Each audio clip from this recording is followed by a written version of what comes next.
Welcome back, Algebrists.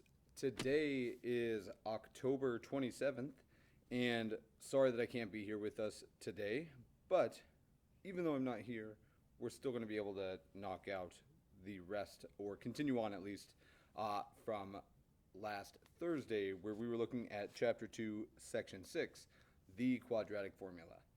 Now, last class, this is where we left off. We had a function f of x equals ax squared plus bx plus c, which is just our general form for our quadratic. And it turns out that we can find the roots, or zeros, solutions, or x-intercepts exactly every time at x equals negative b plus or minus the square root of b squared minus 4ac all over 2a. Now, as we go through getting some practice with this, I want to stress, if you don't yet have one, I would encourage you to grab a calculator, and we'll talk about where one might use that. But let's jump in. We're going to do a few different examples and kind of see what spits out of this. And whoever is in charge of pausing and resuming, please just stay on your toes. I will use a little bit of editing magic and give some countdowns for you to pause it so that we can work through problems, or you rather can work through problems at your desks with neighbors, partners, whatever we might need. So, without any further ado, I'm going to make sure we can keep the quadratic formula on the board at least for now, and with a little editing magic, we're going to get 3 examples here. And before we jump in, just to using the actual formula, I am going to kind of outline the general process. When we do problems and solve problems using the quadratic formula, there's essentially 3 steps that we're going to follow every single time.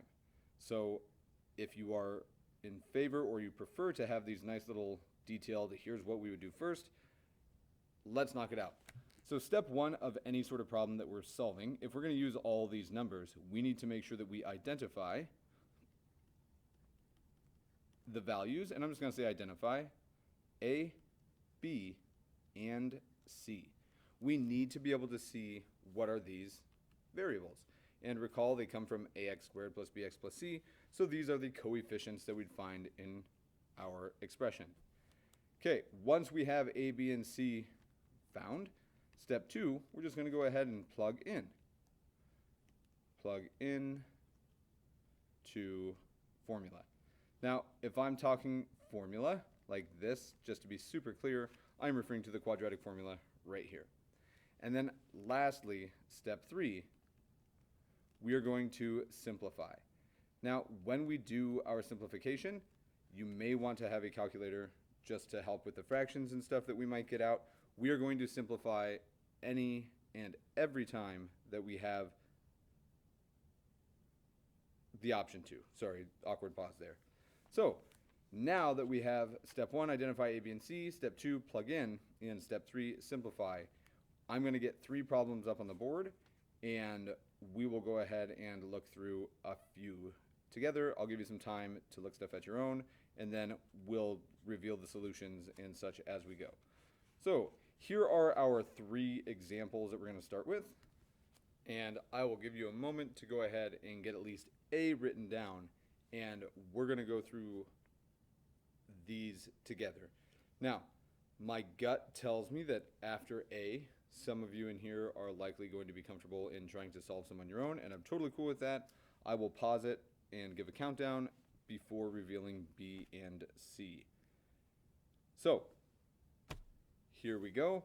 As we are looking at problem A, what we're going to do immediately is just in step 1. Now, what I recognize is that in this problem, we have an ax squared, where a is equal to 2.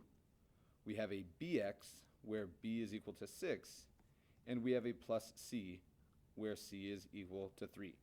Now, the only thing that I would caution you about these types of problems is that if there were any number other than 0 right here, we would want to add or subtract to ensure that it's equal to 0 on the other side, because our quadratic formula is used to find the zeros, roots, whatever you want to call, and as such then we need to make sure that we have it set equal to 0.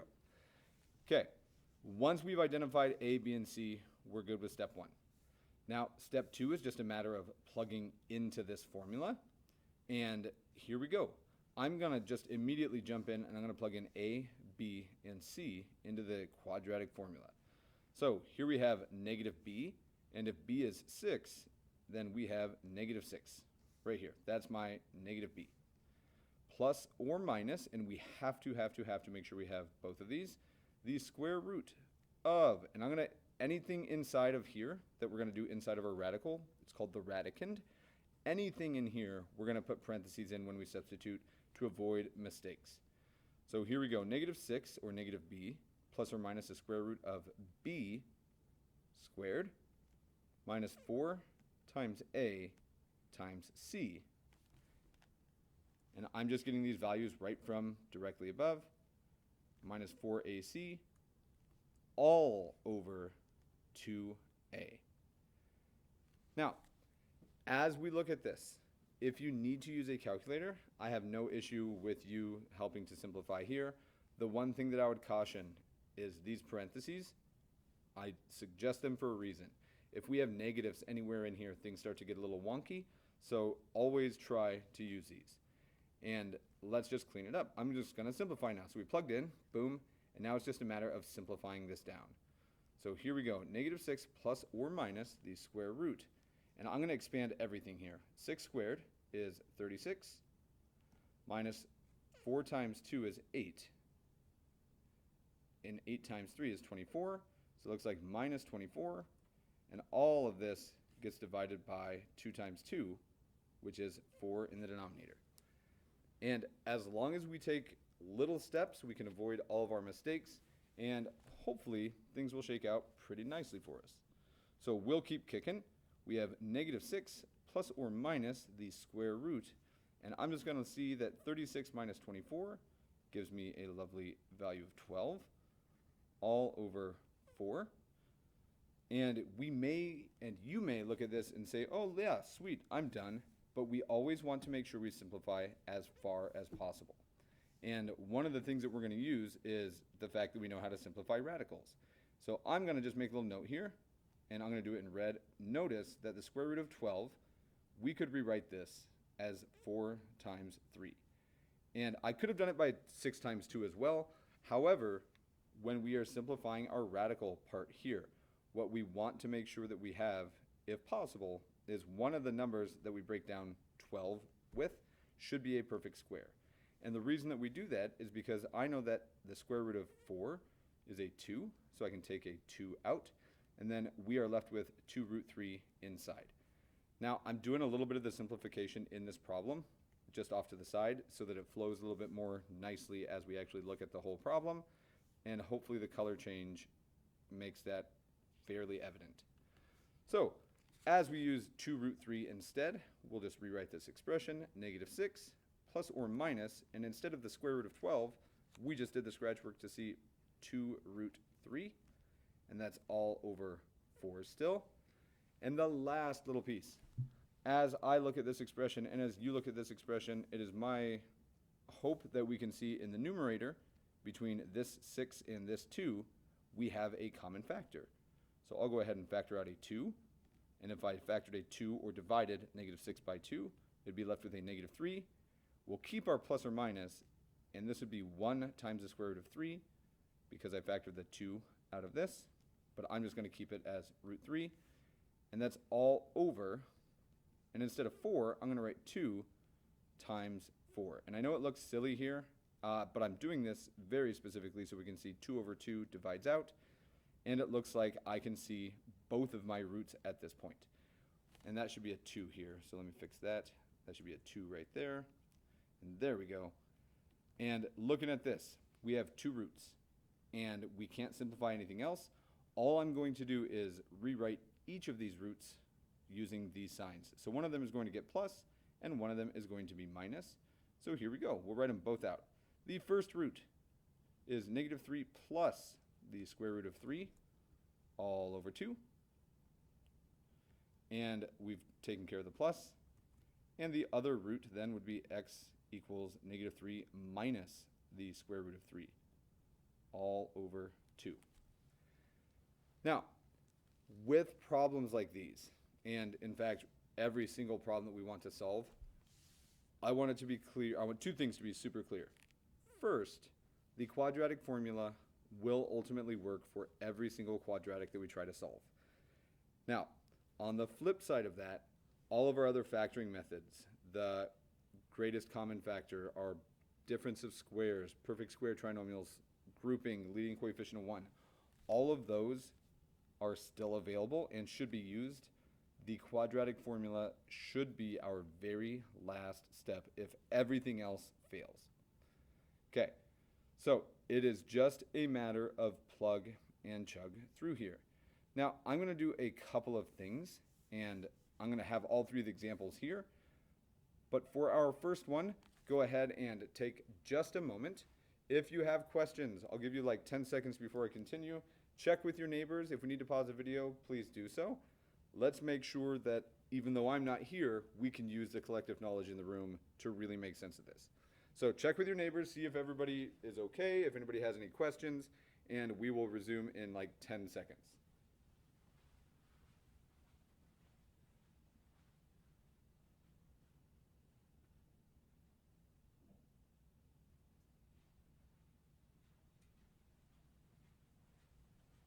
All right.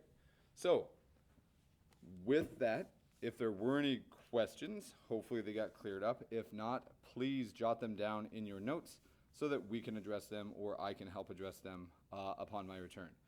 So I'm just going to draw a bar here to separate these two, and we'll make that bar look a little bit nicer. And I'm going to knock out another one. If you guys would like to pause the video here so you can try it, go ahead and do so. If we wind up having to fast forward through my talk through of it, that's okay. It doesn't hurt my feelings. But I'll give you a chance now, if the class elects to pause this problem, to give it a go, and you will see my detailed solution in 5, 4, 3, 2, 1, and here we go. For this problem, I'm going to start the same way. I'm going to identify that we have an A of 16, we have a B of 8, and I have a C value of 1. Now, because we are focusing only on the quadratic formula, we're not even checking everything else. There is something handy about this quadratic that would be much quicker for us to factor and solve in a way other than using the quadratic formula. But to get practice here, we are going to really employ this. So once we have A, B, and C identified, we're just going to go ahead, and if we're using the quadratic formula, we'll plug and chug. So we get negative B, which if B is 8, this would be negative 8, plus or minus the square root of B squared, which here we go, 8 squared minus 4A, which is 16, and C, which is 1. So all of that underneath the radical, and everything divided by 2A, which in this case is 2 times 16. Notice the parentheses, and again on this one, maybe not a huge issue if you happen to forget them, but I assure you there are going to be issues eventually if we don't. So looking at this, we're just going to clean it up a little bit. We have negative 8 plus or minus the square root of 8 squared gives me 64, minus 4 times 16 is 64 times 1, so it's just 64 all over 2A, which again, 2 times 16 gives me 32. Now, what I notice with this particular problem is really convenient, and I bet you guys notice it already as well. If I look at this square root right here, and I'm going to rewrite it this time, we get something awesome. We get negative 8 plus or minus the square root of 0. And all of that is still over 32.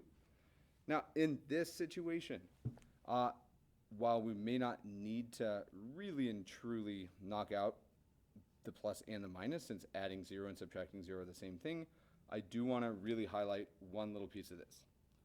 So, as we're looking, let's just keep going. We have x equals all this, and let's just write it out. We have negative 8 plus 0 over 32, and we have negative 8 minus 0 over 32. And it seems silly to do this because we're going to get the same thing, but I do want to look and see maybe there's a connection that we'll point out here in a couple minutes. So if I take this one, I get negative 8 over 32, which is negative 1/4, and that's this factor here. And if this root, and if we do it here, we're going to get the same, negative 1/4. And there's always a couple natural questions that show up. And the first of these is, do we really have to write them twice? And in practice, no, we don't have to write it twice. And in fact, when I get down to my very last line, I'm only going to write one of them. It turns out that this thing repeats, and that is okay. I'm good with that, but we'll just go ahead and say, in this situation, we had a single root that happened to repeat itself, but the single root that we found just now is negative 1/4. And there's a slight difference between this first one and this second one. And I will highlight this again here once we finish the last, but there's one more problem type that I would like us to see here before we start kind of digging in deeper to seeing if there's some other things that come out of here. So, same thing, if you guys want to pause the video and check with one another, verify that all of your fellow raters are comfortable with this, I will leave it up for just a moment. And here in like 5 seconds, or 10 seconds, I'm going to start looking at C as well. Again, if you want to pause the video now, work through C and then resume so you can see me working through it. Totally good with that. I trust your guys' judgment. The one thing that I want to make sure is don't just blindly copy. Even though I'm not in here to like gauge your facial expressions and stuff, I imagine that we can all help build each other up. So this problem on part C will begin in 3, 2, 1. And here we are looking at our last problem here. We are going to use this here. So exact same process, because things don't change throughout. We have a is equal to 3 this time. And for the first time, we get this wonky value, where we're going to say b, the number connected to my x, is a negative 2. And last but not least, c is equal to 7. Now, when we do these problems, unless specified, you don't have to physically write these down. But what I've seen in my years of teaching is that if we don't write it down, then we might make some mistakes. So I would always encourage, let's just try to avoid those whenever possible. However, once we have a, b, and c identified, it is just a matter of kicking through the problem. So we'll go ahead and plug into the quadratic formula. And I know, and I'll scroll up a little bit so we can see it, the quadratic formula is negative b. And if I did this already, my bad. If I haven't, my bad. When you're trying to remember the quadratic formula, for whatever reason, human beings remember songs really well. And coincidentally, if you grew up in this country, and I guess not even necessarily grew up in the country, but if you were little, like a toddler or a young child in the US, you have likely heard the song Pop Goes the Weasel, and purely by coincidence, it fits really nicely with the quadratic formula. So, not gonna like belt it or nothing, but if you guys want a nice way to remember things, which in the form of a song, which humans do really well, we can do the quadratic formula as such. It is given by x equals negative b plus or minus the square root of b squared minus 4ac all over 2a. And it fits so perfect to that tune that I would encourage, and I made first hour physically sing this to each other. If I were here, you would be doing the same. Ms. O'Malley can require you guys to sing if she sees fit. However, here we go. When I start immediately, negative b, if we have b as negative 2, then negative b would have to be a positive 2. And plus or minus, and here we go. Our parentheses will certainly matter this time. B squared is negative 2 squared minus 4 times a times c. And all of this gets divided by 2a, which is 2 times 3. Now, if you're using your calculator to help you clean up the radicals, I cannot stress the importance of putting the parentheses around this. If you do not put parentheses around the negative 2, you're going to get your sign wrong, and the rest of the problem will fail because of that. But if we're diligent, we're really careful, we'll clean this up a little bit. We get 2 plus or minus the square root of, let's see, negative 2 squared, or negative 2 times negative 2, is 4. I'll make that a little bit nicer. 4 minus 4 times a times c. And all of this, once again, is all over 2a, which is 6 in this problem. So we'll go ahead and kick one more step forward and just clean it up and see what happens here.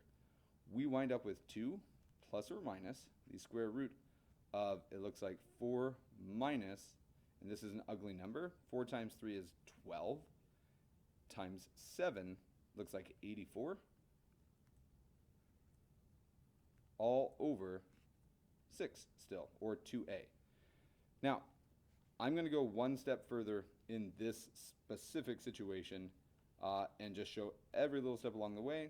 We wind up with a negative 80 right here underneath the square root, all over 6. And much like the first problem, rather than having it just show up like throughout the problem itself, I'm going to clean up this negative 80 a little bit just right from the get-go. So if we have negative 80, the square root of negative 80, we need to clean this up.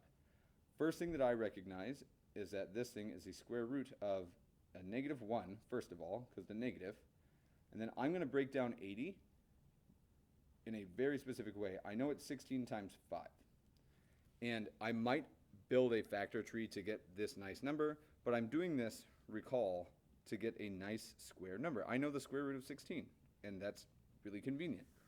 Now, if we go one further step, I'm going to factor out the square root, not factor out, I'm sorry. I'm going to take the square root of negative 1, which is I, and I'm going to remove it. I'm going to take the square root of 16, which is a 4, and I'm going to sneak it in front of the I, and the only thing left inside of my radical is a 5, whose square root I don't know, and whose factors, or that I can't break down any further. So negative 80, its square root becomes 4i root 5. So using that little bit of scratch work on the side, we get 2 plus or minus 4i root 5 all over 6, and we leave ourselves in a very similar situation to what we initially started with. Now, by that, I mean specifically, we get to factor a 2 out of the numerator.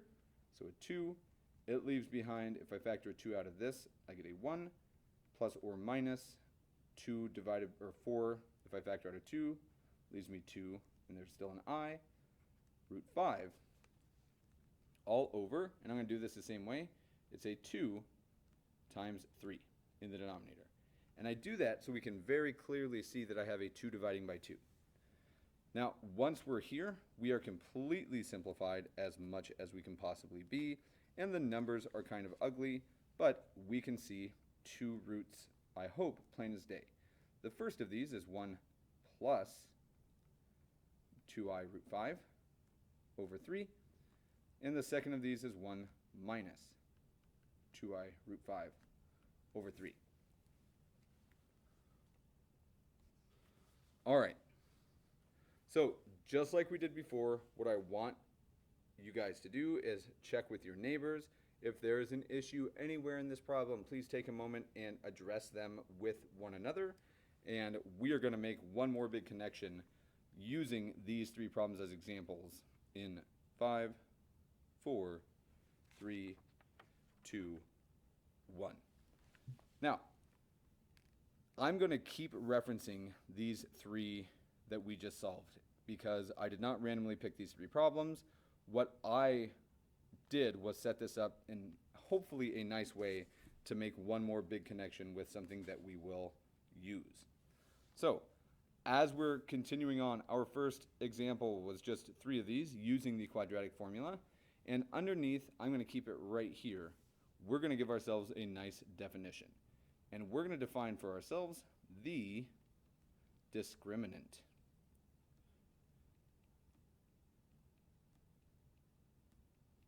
Now, not the discriminate, but the discriminant. And as we're looking at the discriminant, we've actually dealt with it in each of the problems that we worked, A, B, and C. And all that we're looking for, and we're going to write this a couple different ways, we're going to say that first it is the radicand. And this is kind of an ugly word if we've never seen it before. We're just going to say the radicand, which is stuff under square root, under the square root symbol, and I'm just going to write this thing. the discriminant is just this radicand, the stuff under the square root, of the quadratic formula. Now, as we're looking at this, I'm just going to be really clear. The radicand of the quadratic formula, and very specifically, that is b squared minus 4ac. So we find the discriminant every single time that we use a quadratic formula, and it turns out that maybe, just maybe, there's a ton of information that the discriminant can give us without solving the whole problem. And we're going to look back at these three examples, and I'm going to go ahead and put a wonderful star next to each discriminant, and we'll use this purple color. So on our first one, we saw that underneath the radical, once it was all cleaned up, we got a 12. This was the discriminant here, a positive 12.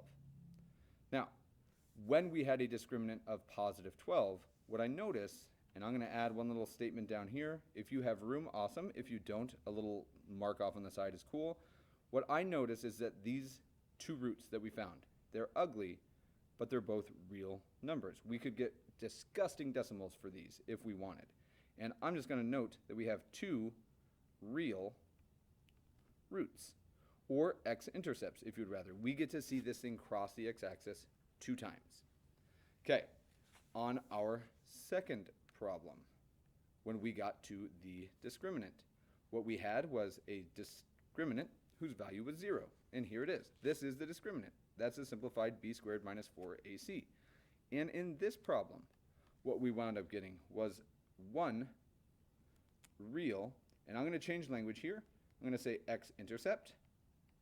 And there is a little wonky thing going on that we'll dig into in the next chapter, where we actually have two roots. They both happen to be negative 1/4, and hence the reason that I changed to x-intercept here. I just get to see this thing cross one time. What it means is it touches its vertex right on the x-axis. And lastly, we see that on this part C that we worked, I'll get my star back, the discriminant wound up being a negative 80. It's right there. And what I found in this situation was two roots, but they both had an I in them. So we'll say two non-real roots. And what this tells us is we don't get to see this graph cross the x-axis if we graphed it. Now, the benefit of this is that if we're trying to solve an equation and I specify over the real numbers or to graph it, whatever the case might be, this tells me that either it's a smiling parabola, the two non-real roots, is either a smiling parabola up here where we never get to see it cross, or it's a frowning parabola down here that we also never get to see cross the x-axis anywhere. So we have found the discriminant in each of these situations, and it turns out that in each of these three situations, they give us a different kind of insight into our problem. And the discriminant's true value comes from the following relationships. If, and I'm going to write this out with, we have 3 different statements, and we'll say then, and we'll have 3 statements as well. And I lied, we'll just do it here. If our discriminant b squared minus 4ac is greater than 0, and all this means, and I'm going to write that a little nicer, and I'll just indicate this means positive, well then, what this implies to us is that in this problem, we're going to find 2 real roots. And this is a huge benefit when solving really ugly problems. We see 2 real roots in this situation. This is like example A. An alternative, and just it's something else that we saw here, I'm going to switch color for each of these, was maybe our discriminant, b squared minus 4ac, was equal to 0. Now this is like example B above, where the discriminant was 0. And if this happens, then what we wind up with is 1 real root. And I know that I called it intercept here. I'm just going to write in parentheses that this is a repeated root, and that's all fine and dandy, but it's 1 real root. Last but not least, we get the situation like example C, where we had b squared minus 4ac was less than 0. And what this does is it implies to me that there are 2 non-real roots. Now, when we see problems, and I'm going to use the document camera for just a moment, but when we see problems like this, and I'm going to hopefully not spoil too much, but I'll show you exactly what these problems look like in the notes, for example. And here we go. So let's get a little focus. As I'm looking at number 26, and we don't have to have this in our notes because we'll have time to work on stuff and get some practice, and I guess I don't have to hide anything because we have a different assignment. On number 26, if we are using the discriminant to identify the number and type of solutions to each equation, we're looking at 25x squared plus 25x squared minus 20x plus 4. So we are looking very, very specifically at number 26. And what we can do in this problem, especially if we're just about to start, solving a problem that might be kind of ugly, is on 26. If we can identify from this thing that A, let me get my pen to work. If we can identify that A is 25, and it is, I can see that B in this problem is negative 20, and that C is positive 4, then we have pretty much everything that we need. Now notice, it doesn't tell us to identify the solutions, it just says tell me how many and which type. And all that means is 1 or 2, and are they real or non-real? That's it.